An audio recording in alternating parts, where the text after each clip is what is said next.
मराठी मातृभाषा चॅनलवर आपले स्वागत. आज आपण क्रांतीज्योती सावित्रीबाई फुले यांच्याविषयी सुंदर भाषण पाहणार आहोत. समाजाला जिने दिली ज्ञानाची सावली, धन्य ती क्रांतीज्योती सावित्री माऊली.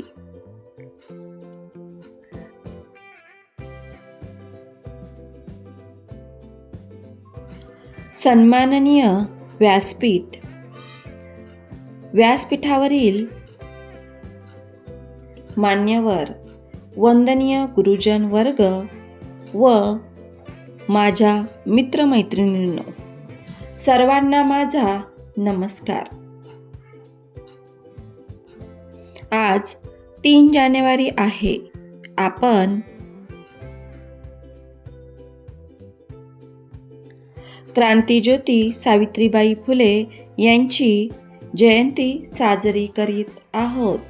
या दिनाला आपण बालिका दिन असेही म्हणतो. सावित्रीबाई फुले या भारताच्या पहिल्या महिला शिक्षिका व थोर समाज सुधारिका होत्या.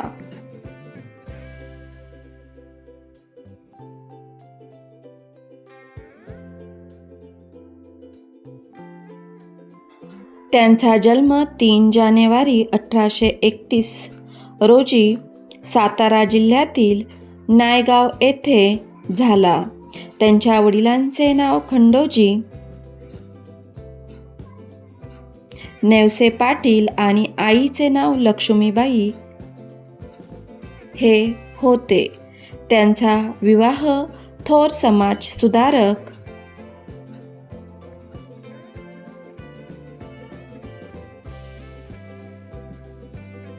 महात्मा ज्योतिबा फुले यांच्याशी झाला.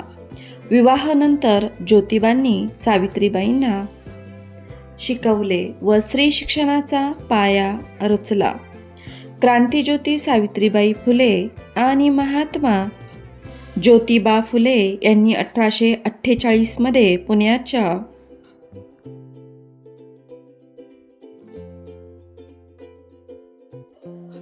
बुधवार पेठेत पहिली मुलींची शाळा काढली. त्यांनी स्त्रियांच्या जीवनात ज्ञानाचा प्रकाश दाखवला. त्यांनी समाजातील बालविवाह, सतीप्रथा, केशवपन इत्यादी वाईट प्रथांना आळा घातला.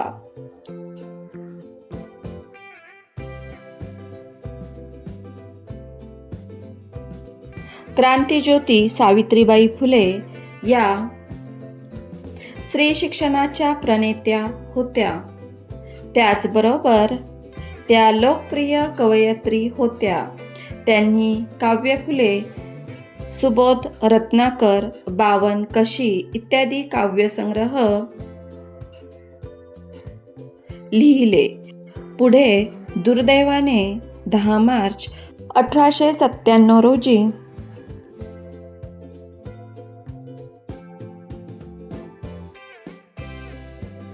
ज्ञानज्योती सावित्रीबाई फुले यांनी अखेरचा श्वास घेतला. अशा ह्या तेजस्वी क्रांतीज्योती सावित्रीबाई फुले यांना माझे कोटी कोटी प्रणाम.